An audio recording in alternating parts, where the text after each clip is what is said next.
Hey everyone! Welcome back to our channel. In today's video, we're going to take a closer look at the Zeus Network, a streaming platform that has garnered both praise and controversy in the digital entertainment industry.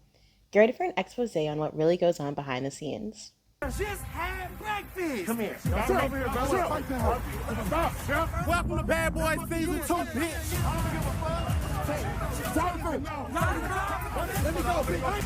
The more and more you do, the more and more I dislike you and see how fake you be. You don't deserve to be here because you ain't good enough. You ain't got no personality. She gotta tell you to act just for you to act.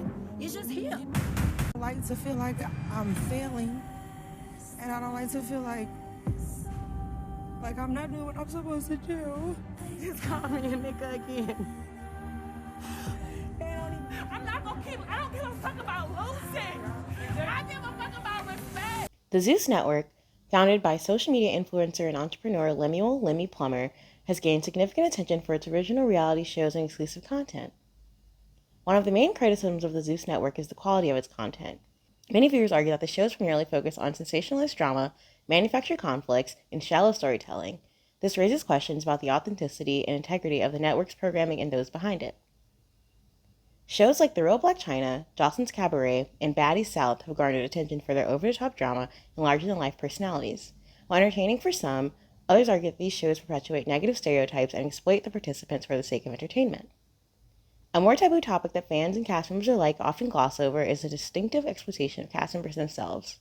While the overall exploitation of Black women and Black culture is important, the topic of intimate relations with producers and superiors is also significant and has been casually mentioned by cast members like Milan Christopher, Sarah Oliver, Charisse Mills, Jada Cachilli, Christina Salgado, Andrew Caldwell, Megan James, Krishan Rock, Tommy Lee, and Stunna Girl, to say the least. The sexual exploitation itself contributes to the largest scale exploitation of the Black community. From sexual harassment and misconduct to sexual coercion, Zeus cast members from various shows have made claims of feeling uncomfortable and have admitted to being in or witnessing relationships with unhealthy power dynamics. When we add in the consumption of alcohol, we question who can truly consent. Zeus produces minstrel content, has been ableist, and promotes excessive alcohol consumption, if not encouraging it. So who is Zeus as a network? First, let's delve into its founder and the company's origins.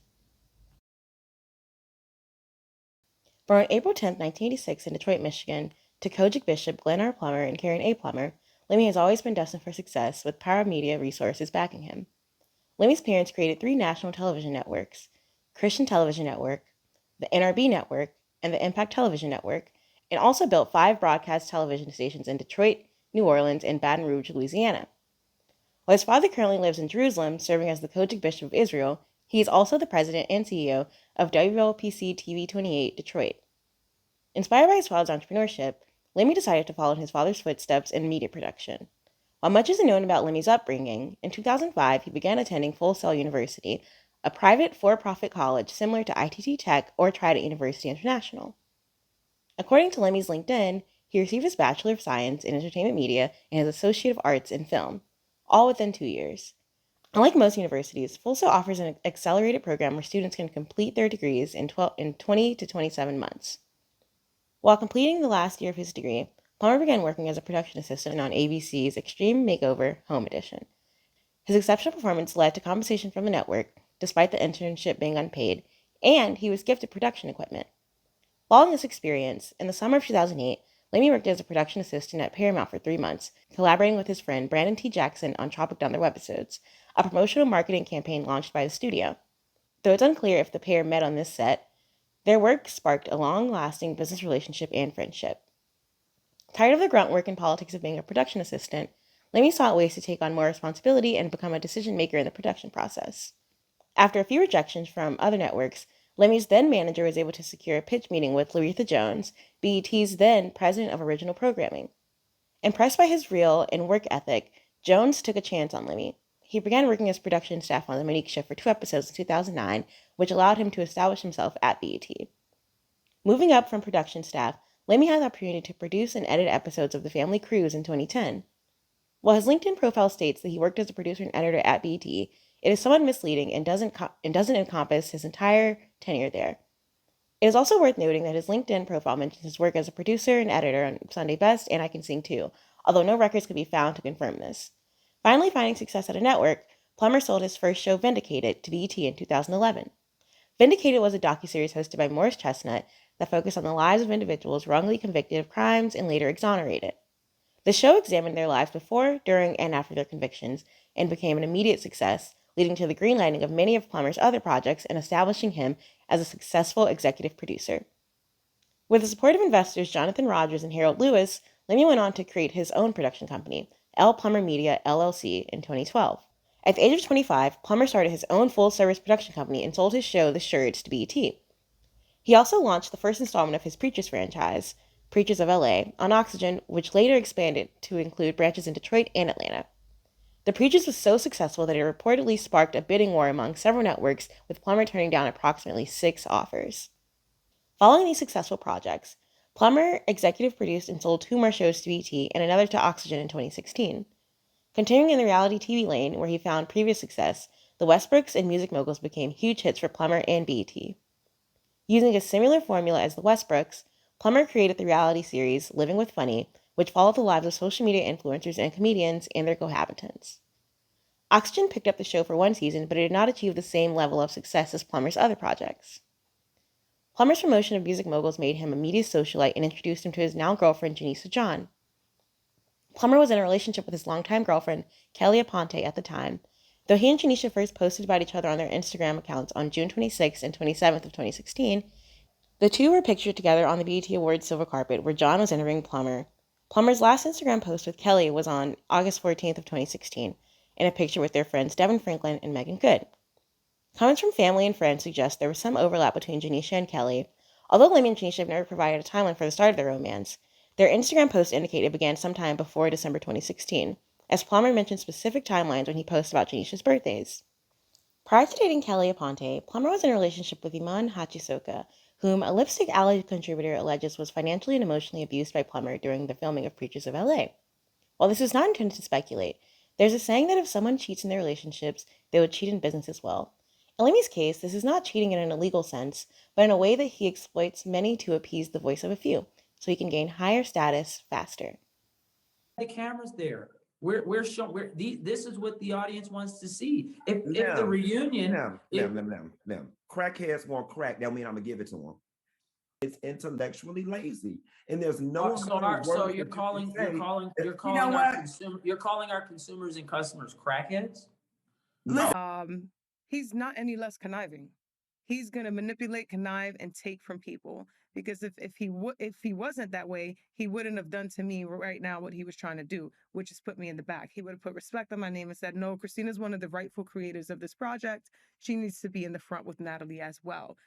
After realizing he did not have ownership of his projects and drawing inspiration from Netflix's subscription video on demand model, Plummer decided to launch his own network in 2017, aligning with his long-standing motto of "Let's change a generation." And Plummer set out just to do that. I'm Krishan. I'm Tony. I'm Miss Cat. I'm Scotty with a body. I'm London. I'm Juice.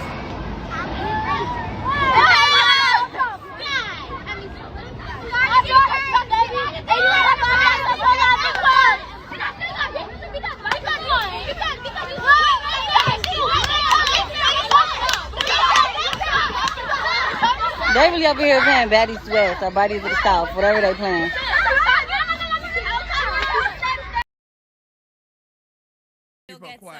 If you go to the Zeus Network, they're almost known for that. So if you go, you better know you're probably gonna throw them bowls somewhere along the way. Right. You know, all they do is fight. They don't even have storylines. Some of those guys or girls, and they just start fighting. You be like, damn. They just start fighting. While Plummer describes Zeus as a subscription video on demand or SVOD platform and network owned by him, it is actually an over-the-top or OTT media service hosted by Vimeo. In other words, Plummer pays Vimeo to host his streaming service. Zeus is not a traditional network, but rather similar to a subscription-based on-demand platform like Hulu, Disney+, or Netflix. When Zeus was first launched, Plummer invested in a lot of short-form content, both scripted and unscripted. He explains that scripted content costs a little more and takes more time to develop. Investing in scripted shows requires confidence that people will be willing to pay to watch them. It involves significant financial investment and requires careful planning. Plummer acknowledges that he finds it easier to deliver and produce long-form content in the reality space at a high level. But we have over 60 plus shows on the platform that you don't even talk about, short-form content from influencers and all sorts of folks. Because so I'm just saying we have a diverse. I'm sorry? Because no one watches those. Let me jump in here. Do you understand what I'm, okay. One of the key differentiators of the Zeus Network is its commitment to showcasing diverse and unique content. The platform features a variety of reality shows that star popular social media personalities, artists, and celebrities. These shows offer viewers an inside look into their lives, relationships, and the drama that unfolds behind the scenes. Some of the most popular shows on the Zeus Network include the Baddies and Bad Boys franchises, Jocelyn's Cabaret, Crazy in Love, and One More Chance. These shows have captivated audiences with their intense drama and larger-than-life personalities of the cast members. While the streaming service has amassed a large following, there are concerns and controversies surrounding the network, particularly considering its rapid growth and accessibility to impressionable viewers. With such a significant impact on the digital entertainment industry, it becomes the company's responsibility to protect viewers, cast members, and staff alike.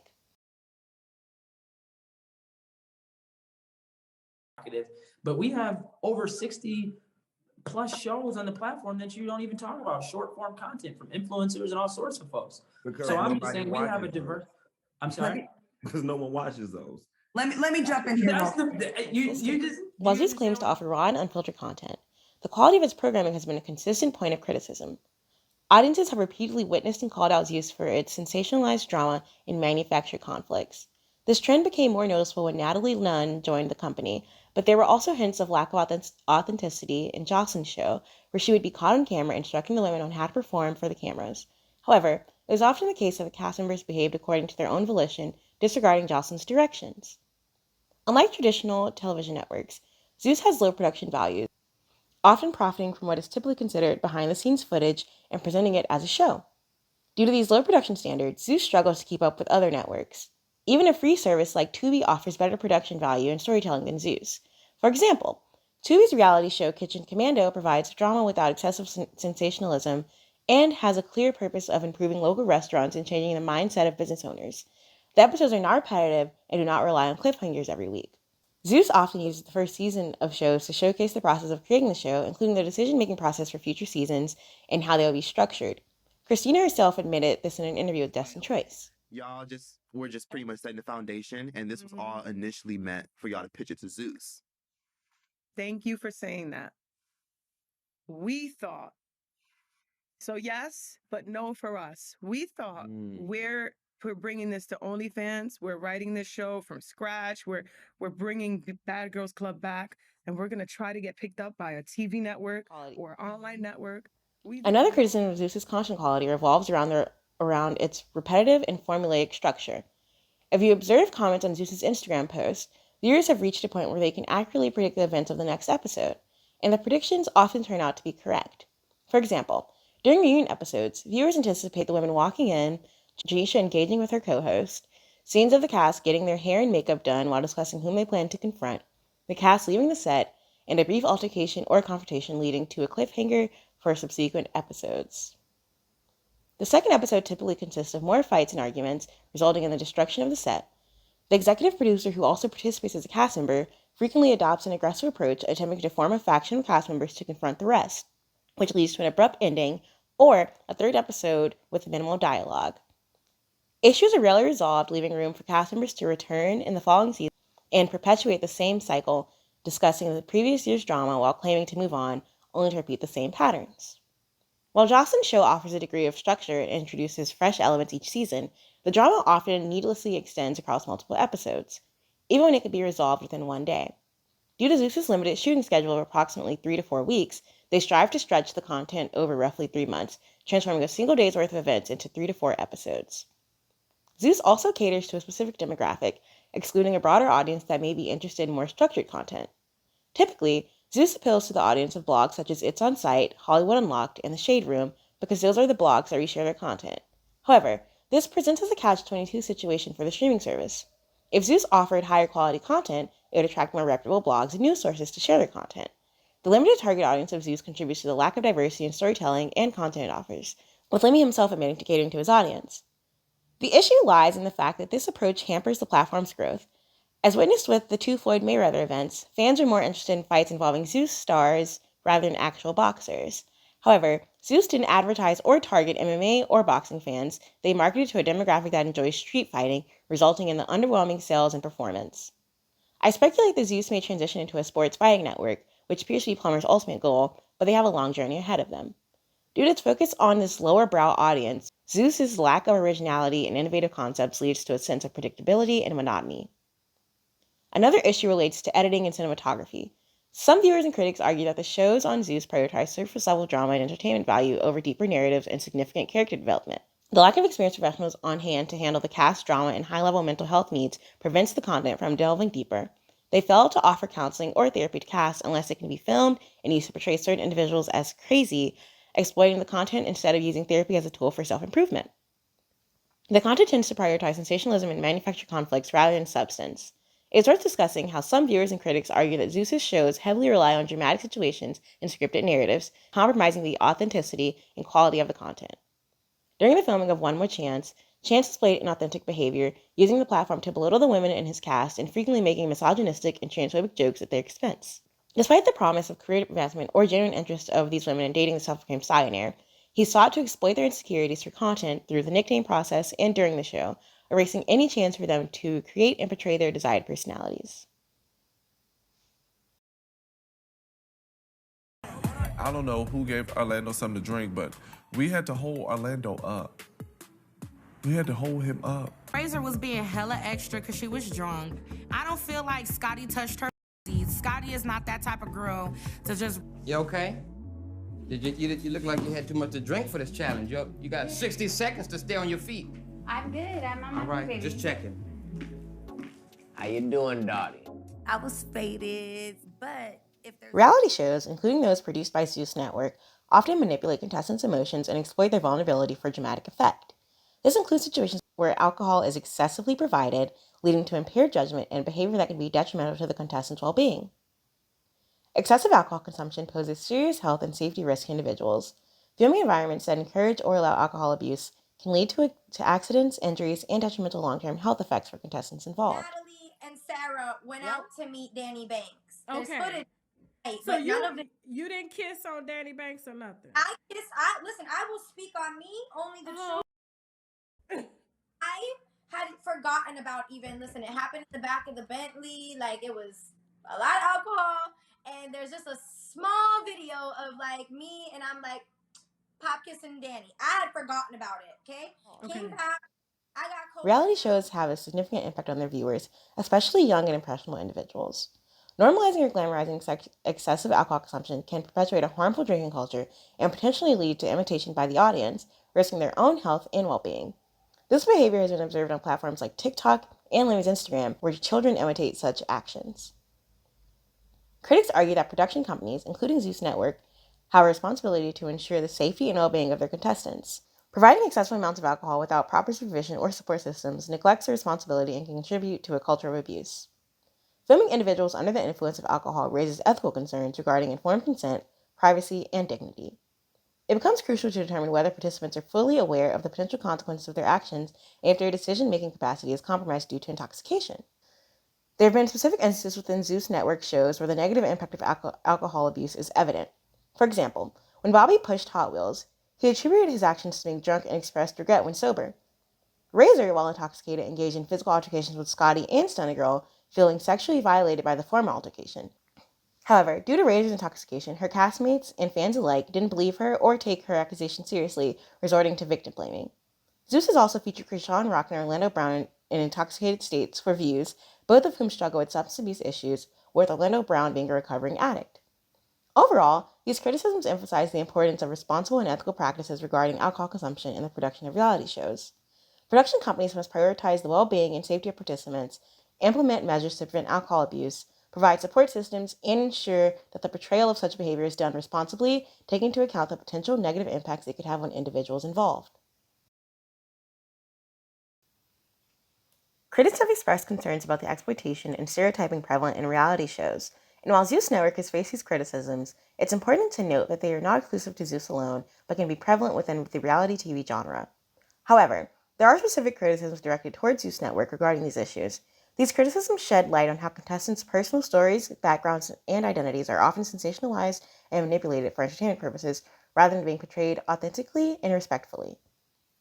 Exploitation occurs when contestants' vulnerabilities and personal struggles are exploited for dramatic effect. Production companies may encourage or create situations that trigger emotional reactions or conflicts, disregarding the potential harm it may cause to the individuals involved. This can lead to the commodification of personal trauma and prioritize entertainment value over the participants' well-being.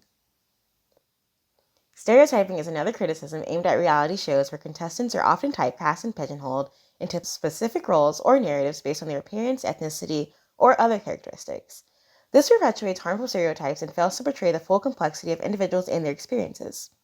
Zeus Network has been accused of typecasting contestants and perpetuating these harmful stereotypes, indicating a prioritization of sensationalized portrayals over nuanced and respectful representation of diverse experiences. Additionally, critics argue that the editing process plays a significant role in reinforcing stereotypes. Selective editing and narrative manipulation can distort the reality of situations and present individuals in a way that aligns with preconceived storylines or desired dramatic arcs. This misrepresentation and reinforcement of negative stereotypes are concerns raised against Zeus Network, as seen with recent instances involving cast member Ara Benga from Bad Boys, Texas. Just because I'm agnostic doesn't mean that I hate God. That means that you don't know whether or not it's a God or not. And then as I'm trying to explain that, they edit the shit out. Why do they editing shit out? Addressing these criticisms calls for greater ethical responsibility in reality show production. Production companies like Zeus Network need to approach storytelling with sensitivity, respect for diverse experiences, and a commitment to challenging stereotypes rather than perpetuating them. Authentic representation, fair treatment of contestants, and responsible editing practices are essential in addressing these concerns and fostering a more inclusive and positive media landscape.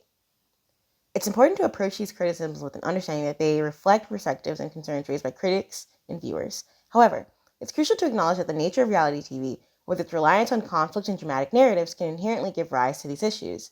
Resolving exploitation and stereotyping requires a collective effort within the industry to prioritize ethical practices, responsible storytelling, and fair treatment of participants. Dr. Maya Niguel Hoskin, counseling professor at Loyola Marymount and Forbes contributor, has provided her critique of Plummer's streaming service, emphasizing the importance of positive representation of Blackness in America and addressing how systemic racism and anti-Blackness are deeply embedded in the country's norms, laws, and culture. Dr. Hoskins also highlights how racism and implicit bias are perpetuated through popular culture, including film and television. This suggests that Lemuel Plummer's network, through its autonomy over media, contributes to the destruction of the diversity of Black experiences in America and influences future generations. Dr. Hoskins further discusses the perpetuation of the Jezebel trope in media and the historical misrepresentation of angry, aggressive, and intellectually inferior Black men. It is in the responsibility of networks and platforms like Zeus to avoid perpetuating these harmful tropes that Black activists and Black individuals in media have fought against.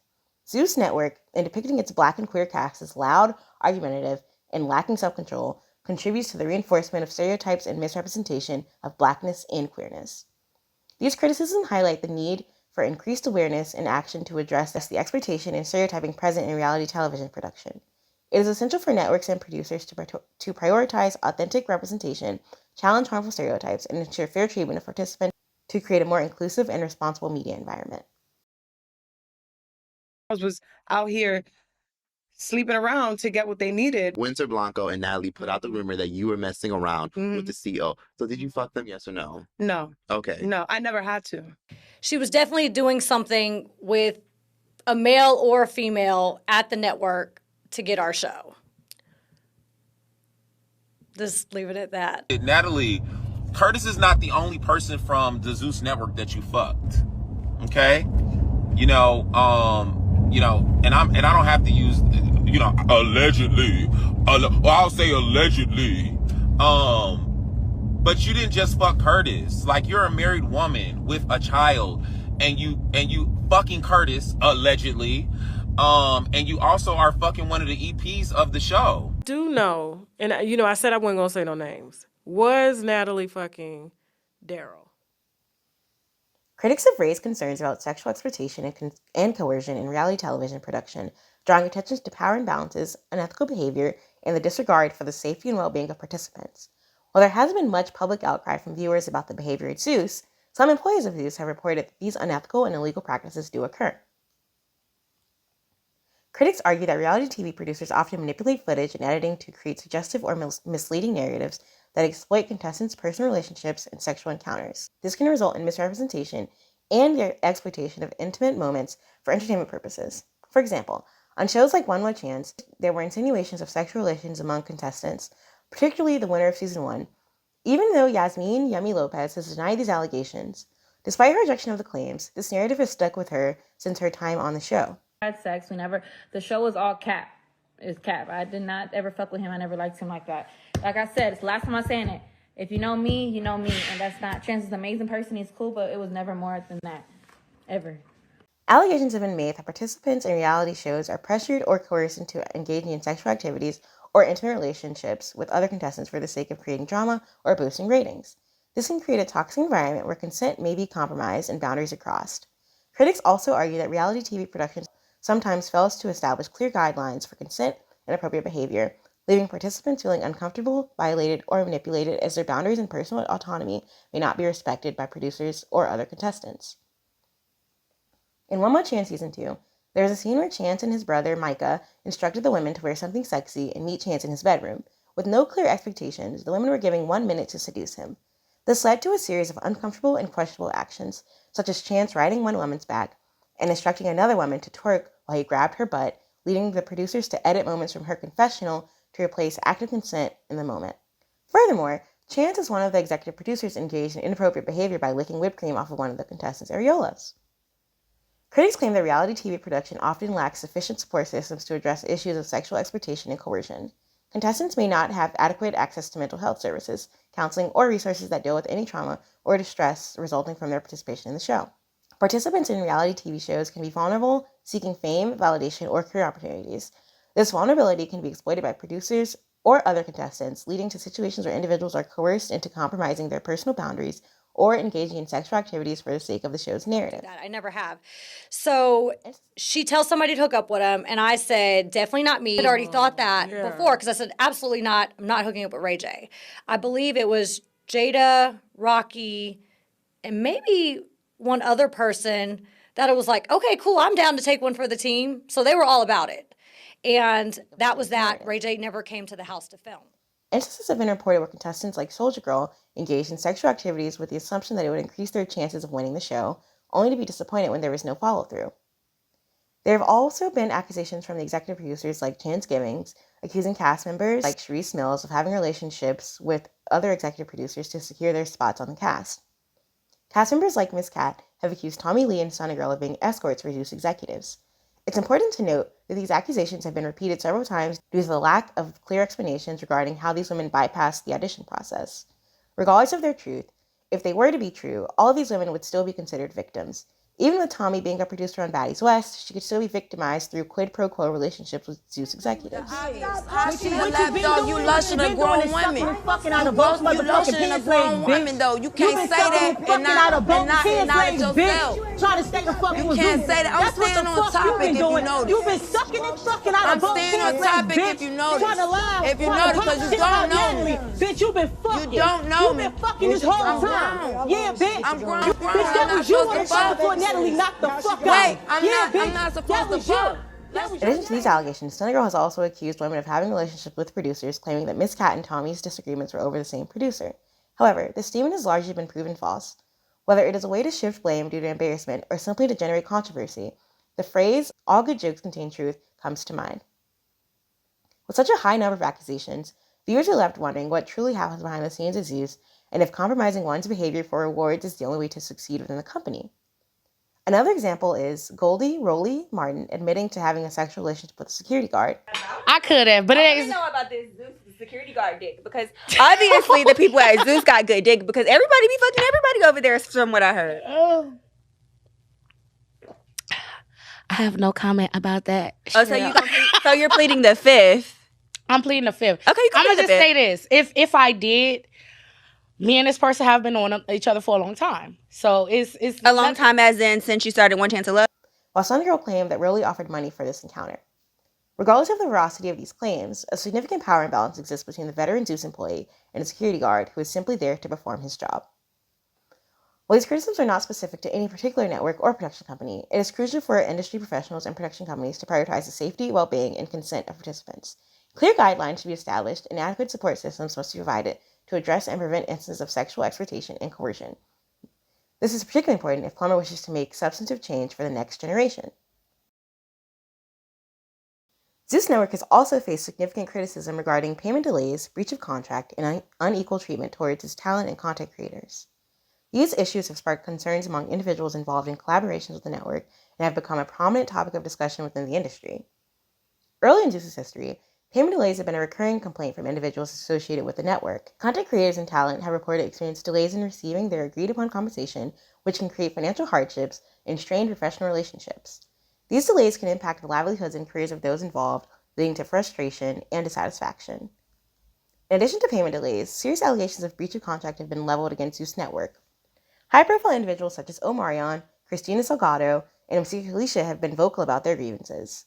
Omarion, who partnered with Zeus to bring the Millennium Tour to the network, filed a lawsuit against the network and founder Lemuel Plummer for $200,000, citing breach of contract, fraud, and various other claims.